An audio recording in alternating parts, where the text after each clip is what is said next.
De Dakar à Tallinn, en passant par Montréal, Le Caire, Paris, New York, merci encore une fois de nous rester fidèles sur l'ensemble des plateformes digitales du site d'information, le Tech Observateur, qui a ce plaisir et cet honneur chaque mercredi de vous proposer un rendez-vous en ligne. La dernière fois, mercredi 30 août 2023, nous parlions justement de l'Estonie à l'occasion de ce panel de haut niveau sur l'administration électronique 2 points. Quelle collectivité territoriale pour le 21e siècle? Et je vous disais à l'occasion que nous allons recevoir Madame Violaine de Rib pour parler de l'expérience estonienne.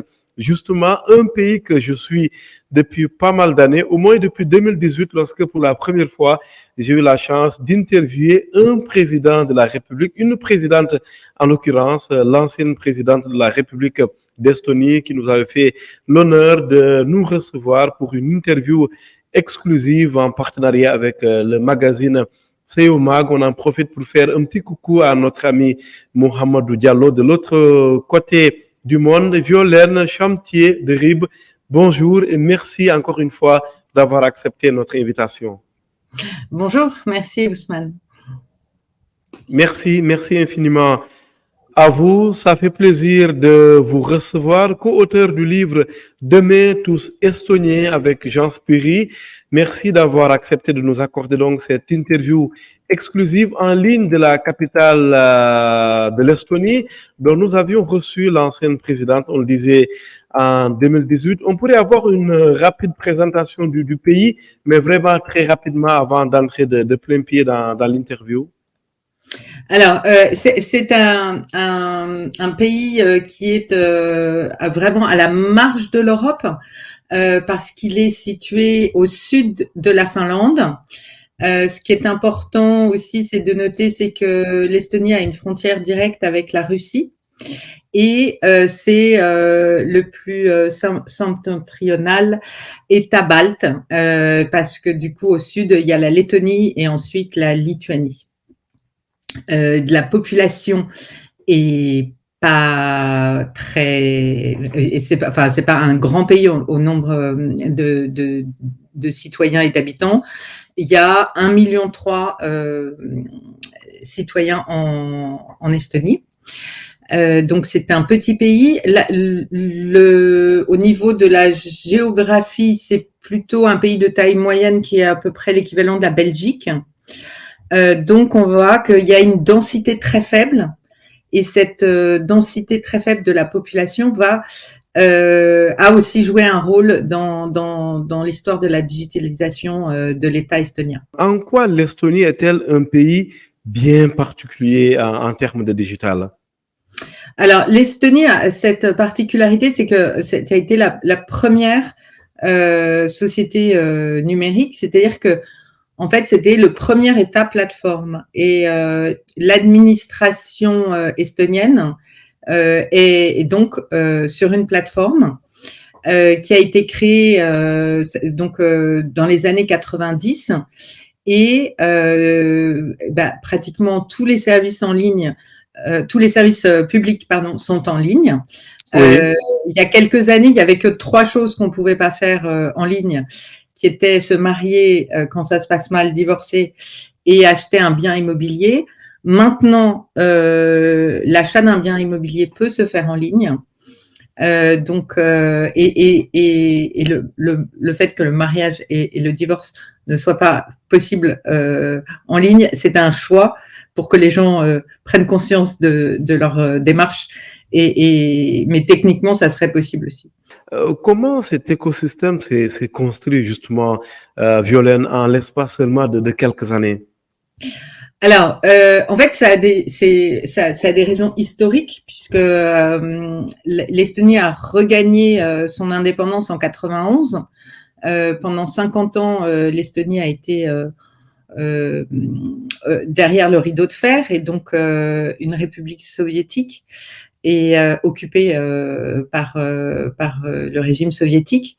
Donc, il faut savoir que c'était un moment très dur pour le pays. Historiquement aussi, c'est important de comprendre que à cette époque-là, les gens ont fait l'expérience de Big Brother parce que toute l'information que l'État pouvait avoir sur les citoyens pouvait servir à les faire arrêter ou à les contraindre. Il y a à peu près quand même un tiers de la population qui a été déportée en Sibérie, donc ça a été une période dure. Économiquement, quand le pays a regagné son indépendance, il n'y avait plus rien. Ils n'avaient pas eu de nouvelles routes pendant 50 ans, il n'y avait pas de secteur privé, il n'y avait rien. Donc, en fait, ils ont eu la chance de pouvoir partir d'une page blanche et d'avoir aussi des politiciens extrêmement visionnaires, notamment Thomas Ilves, qui a été d'abord ambassadeur d'Estonie à Washington, puis il a eu différents postes ministériels, et enfin après, il a été pendant 10 ans président de l'Estonie. Et en fait, il a eu cette intuition ou idée de génie de se dire que dans un pays qui avait, pour vous dire à peu près le niveau de l'économie, le budget de l'État revenait à 10 euros par habitant. Donc c'était vraiment un pays qui avait absolument pas d'argent et pas encore d'économie. Il s'est dit, en fait, on peut pas rattraper 50 ans de retard par rapport à l'Allemagne, à la France, à la Suède, à la Finlande. On peut pas rivaliser, on peut pas tout d'un coup se mettre à construire des autoroutes, on peut pas faire tout ça. Par contre, c'était juste au moment où les premiers protocoles Internet venaient d'être créés. Et là, il a compris qu'il y avait une opportunité. Et il s'est dit, mais si c'est un domaine où tous les pays sont à égalité. Et il s'est dit, si on démarre tous au même moment, au même niveau, sur Internet, le digital, etc., on a, dans ce domaine, autant de chances de réussir que les autres. Et du coup, c'est cette vision qui a nourri une réflexion. Sur cette vision, en fait, il y avait beaucoup de contraintes aussi. Le fait que le nouvel État estonien n'avait pratiquement pas de budget, donc pas les moyens de construire des bâtiments administratifs dans le pays. Donc il fallait pouvoir créer des services publics très rapidement. Et en palliant à toutes ces problèmes de budget. Ce qui s'est passé en fait à l'origine, c'est qu'ils ont essayé de trouver des solutions qui existaient déjà, mais en fait, elles étaient trop chères. Et étant donné que l'Estonie, même par son histoire passée, elle n'avait connu que pratiquement 20 ans d'indépendance entre 1918 et un peu plus de 20 ans jusqu'à la Seconde Guerre mondiale. Toute leur période précédente, ils ont été occupés pendant 700 ans par toutes les puissances de la région. Et donc, dans l'identité estonienne, le sens de la liberté est très, très fort. Et du coup, ils ont refusé de s'endetter pour acheter des solutions extérieures. Et ils ont décidé de créer les solutions eux-mêmes. Et donc, en fait, c'est un pays qui a pratiquement pas de ressources. Par contre, oui. Au moment lors de la période soviétique, dans les années 60, avait été créé un centre de cybernétique à Tallinn. Et donc, ils avaient des ingénieurs de très haut niveau. Et en fait, ce sont ces ingénieurs qui sont devenus les premiers start-upers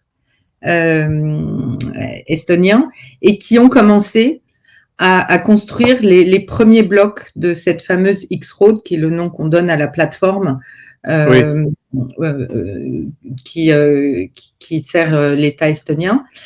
Et donc, c'est comme ça que l'histoire a commencé. En fait, la seule ressource qu'ils avaient, c'était des ingénieurs de haut niveau. C'était donc la ressource humaine, hein, comme on dit, et voilà. C'est la importante. Comment d'ailleurs une Française, la Française que vous êtes, comment vous êtes retrouvée un jour à écrire un livre sur l'Estonie. Comment est-ce que vous en êtes devenue admiratrice, Violaine? Alors, en fait, je crois qu'en 2016, à l'époque, je travaillais comme ghostwriter pour des dirigeants français. Et du coup, je devais beaucoup lire sur les sujets d'innovation. Donc, j'avais lu plusieurs articles sur l'Estonie. Ça m'avait beaucoup intriguée parce qu'à l'époque, les chefs d'entreprise travaillaient beaucoup sur ce que c'était que l'expérience client, il fallait mettre le client au centre dans la transformation digitale des entreprises. Et donc, ça m'avait intriguée. J'ai eu l'occasion en 2017 de faire un voyage d'études sur place.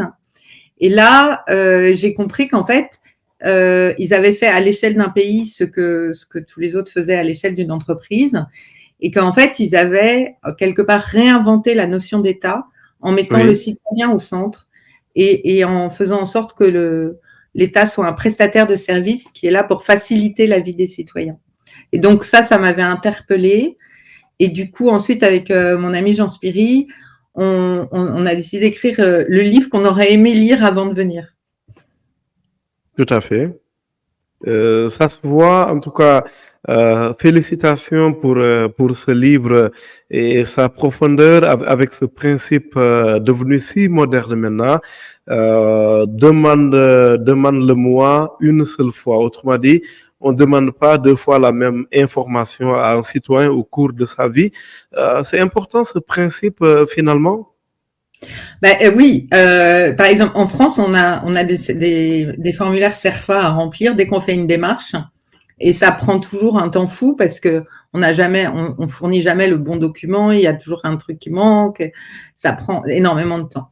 Le fait que, en fait, par la loi, l'État n'a pas le droit de vous demander deux fois un renseignement un renseignement, une donnée qu'il a déjà sur vous.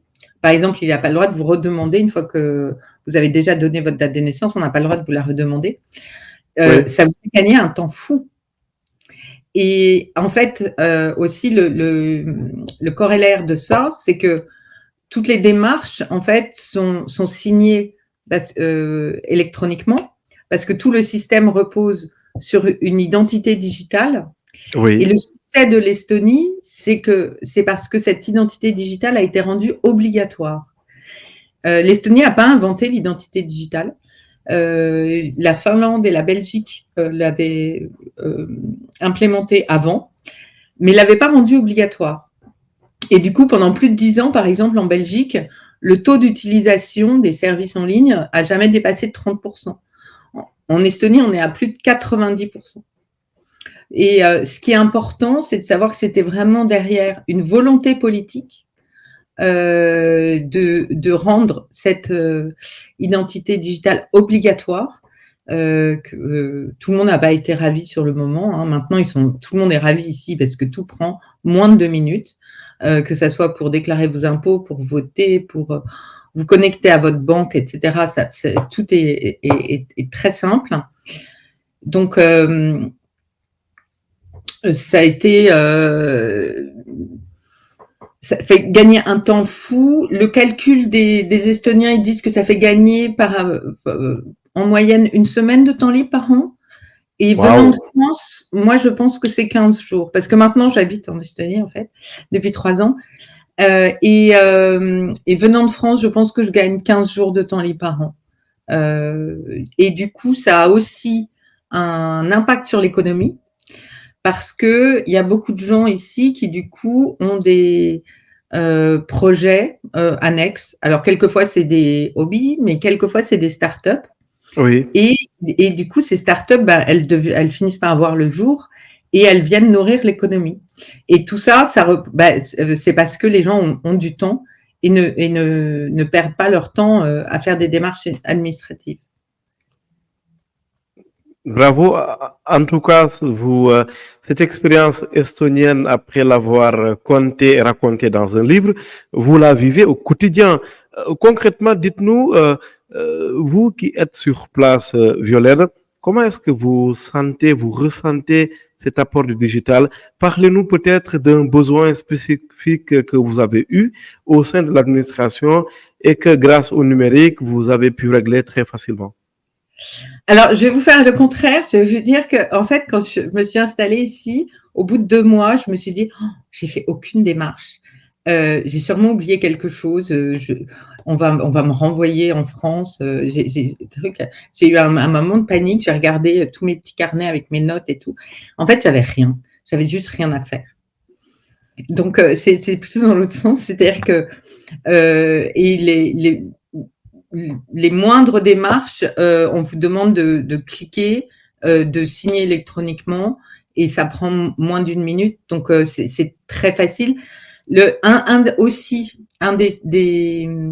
Une des raisons de ce succès, c'est que l'identité digitale, elle est aussi utilisée dans le secteur privé. Et qu'à l'époque où l'État travaillait sur la création de cette plateforme, ils ont demandé aux banques d'utiliser aussi le même système d'identification. Et en fait, du coup, par exemple, dans mon quotidien, quand je veux aller me loguer sur mon compte bancaire, j'utilise cette identité digitale. Alors du coup, maintenant, il y a une solution et on peut le faire depuis son smartphone. Donc, on n'a même plus besoin de mettre la carte, etc. Et le fait que j'utilise tous les jours cette solution qui fonctionne, j'ai confiance. Et par exemple, l'année dernière, j'ai voté aux élections municipales, parce qu'en tant que citoyen européen, on peut voter aux élections locales. Et ça m'a posé aucun problème puisque tout au long de l'année, j'avais déjà utilisé cette solution pour d'autres choses et ça marchait. Donc c'est ça aussi. Il y a un très très fort à la base partenariat public-privé. Parce que aussi les banques dans les années 90 avaient le même problème que l'État. L'État n'avait pas les moyens de construire des bâtiments administratifs partout. Et les banques qui venaient de se créer n'avaient pas non plus les moyens d'avoir des succursales physiques dans tout le pays. La dernière chose super importante sur le sujet, c'est que tout a été préparé en amont. Au cours de ces années 90, il y a eu un programme qui a été fait en 96 qui s'appelait le Saut du Tigre et qui a consisté à connecter toutes les écoles à Internet, à commencer à enseigner le code aux enfants et à former toute la population à Internet. Alors à l'époque, le pays était assez pauvre, donc les gens n'avaient pas les moyens de s'acheter un ordinateur et du coup, il y avait un peu une station Internet dans toutes les bibliothèques du pays. Et en fait, toute la population, quel que soit leur âge, a été formée. La loi a été changée. Internet est un droit humain. Donc, Internet fonctionne partout. Alors, il y a des zones où c'est un peu plus lent, mais globalement, Internet est disponible sur tout le territoire. Les gens ont été formés. Et la loi aussi a été changée pour rendre cette identité digitale obligatoire. Donc, il y a vraiment des prérequis. Oui. Et ce qui est important, c'est que ces prérequis ont été faits en amont. Et ensuite, c'est le résultat qu'on voit maintenant, c'est plus de 20 ans en fait de travail. Il y a eu tout ce qui a été fait dans les années 90. Et ensuite, chaque année, pratiquement, il y avait un nouveau service qui apparaissait. Très bien. Et si on dit on ne demande pas 2 fois la même information à un citoyen en Estonie, c'est vrai, vous le vivez, vous qui êtes sur place, vous le constatez? Oui, moi, on m'a jamais demandé 2 fois la même information. Alors, ça c'est valable pour l'administration, hein. On va jamais vous demander 2 fois votre date de naissance ou où vous êtes né. À partir du moment où vous êtes rentré dans le système, les administrations s'échangent les données, elles n'ont pas le droit de les stocker. Tout est décentralisé, ça c'est très important. Il n'y a aucun endroit où il y a un dossier complet avec toutes les informations vous concernant. Elles sont dispatchées dans différents services. Et c'est un peu pour ça qu'on dit que en fait les Estoniens ont inventé la blockchain avant la blockchain, parce qu'en fait leur système décentralisé repose sur la même philosophie que la blockchain. Mais à l'époque, c'est pas une blockchain. Quand on veut ressembler à l'Estonie d'un point de vue digital, quelles sont les étapes à franchir? Je sais que la question n'est peut-être pas simple. En fait, il faut plutôt, je pense, s'inspirer de l'état d'esprit qui est de pas avoir peur. Il y a beaucoup, ils ont essayé. Hein, il y a des services qui n'ont pas marché. Tout n'a pas été super facile tout le temps. Je pense que le plus important, c'est que c'est un vrai projet politique. C'est un vrai projet de gouvernance d'un pays, et que ce qui est très important, c'est cette notion de mettre c'est pas une solution technologique qui va résoudre tous les problèmes. La technologie en Estonie, elle a été au service d'une vision qui était comment est-ce qu'on peut simplifier la vie des citoyens, comment est-ce qu'on peut construire des services administratifs à moindre coût et qui soient efficaces, et comment on peut faire en sorte que les gens aient confiance en l'État, alors que pendant 50 ans, ils ont connu un État policier et qu'ils en ont peur. Donc, du coup, c'est vraiment, je pense, le plus important, c'est que c'est un projet politique. Et c'est pas un projet technologique. On a tendance à croire que la technologie va apporter une solution, mais en fait, la technologie, c'est comme un marteau. Vous pouvez avoir tous les marteaux du monde, si vous savez pas comment construire une maison, il sert à rien. Et donc, il faut avoir un plan.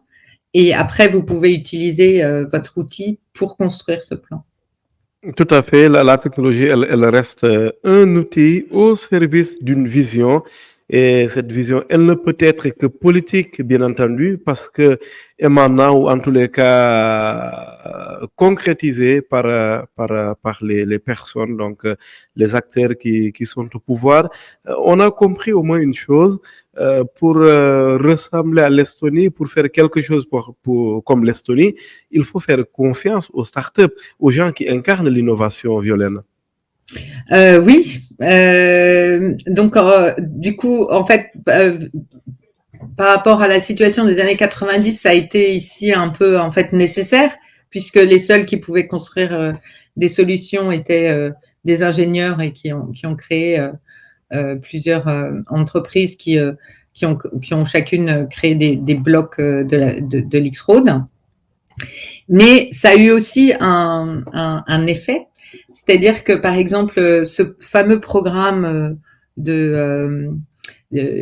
d'éducation numérique dans les écoles et d'ouverture des écoles à Internet, qui a connu énormément d'opposition à l'époque, a généré tous les entrepreneurs numériques qui ont après fait le succès de l'Estonie, et qui a été tel qu'on a souvent mentionné l'Estonie comme la Silicon Valley européenne. Parce que, par exemple, le président Ilves, un jour, a été invité à une fête d'une start-up qui venait de devenir une licorne. Et il a demandé au créateur de la start-up, qu'est-ce qui vous a donné envie de devenir ingénieur, etc. Et il lui a répondu, mais j'étais dans votre programme quand j'étais un enfant. Oui. Et c'est aussi une des bases de la réussite, c'est que cet État digital, avec cette vision politique et toute l'attention qui a été portée à l'éducation, a permis que 20 ans plus tard, il y a un boom de start-up en Estonie. Et ça a construit un écosystème, donc parallèle à l'État plateforme estonien. Et cet écosystème a commencé à démarrer avec la création de Skype. Très bien. Alors, dernière question, c'est une question que je vous retourne, hein, un débat que vous posez dans le livre, Demain tous estoniens, point d'interrogation avec votre compatriote Jean Spiri. L'Europe aurait-elle trouvé un modèle pour contrer le glissement de souveraineté des États vers les GAFA, ou plutôt les GAFAMA, on inclut Microsoft dedans? Alors, c'est-à-dire que avoir un système d'administration en ligne comme c'est organisé en Estonie, ça permet de rester propriétaire de ces données. Quand, par exemple, en France, dans les écoles, on utilise des Microsoft pour, par exemple, des évaluations scolaires. On ne sait pas ce qu'ils font des données. Et il est fort possible que d'ici 10 ou 15 ans, un élève qui a fait une évaluation scolaire avec une solution logicielle qui vient d'un GAFAM demande un prêt étudiant, par exemple, et on lui dit, mais en fait, on va pas vous le donner parce que on a sous les yeux vos résultats de tests pendant votre scolarité et on ne croit pas du Oui, tout que vous allez réussir à avoir le diplôme. Donc, c'est un vrai problème qui est, je pense, très peu évoqué et qui vient aussi beaucoup en France du manque de culture numérique des décideurs politiques qui en fait ne voient pas les enjeux qu'il peut y avoir derrière. merci infiniment. Violaine Champtier de Ribes, est-ce qu'on peut dire, pour finir là-dessus, que si l'Estonie n'était pas ce qu'elle est digitalement, vous ne vous y serez pas installé? Est-ce qu'on peut le Ah oui, dire? tout à fait. Oui, oui. Après, c'est un pays aussi qui est très agréable. Il y a une très belle nature. Il y a des forêts partout et la nature est très intacte. Donc le pays lui-même est très agréable. Mais oui, je pense que sans ça, je me serais pas intéressée au pays et je pense que j'aurais jamais mis les pieds. Ouais. C'est ce qu'on appelle, disons, la bonne forme d'un bon climat des affaires. Oui, tout à fait. Oui, oui. Merci infiniment.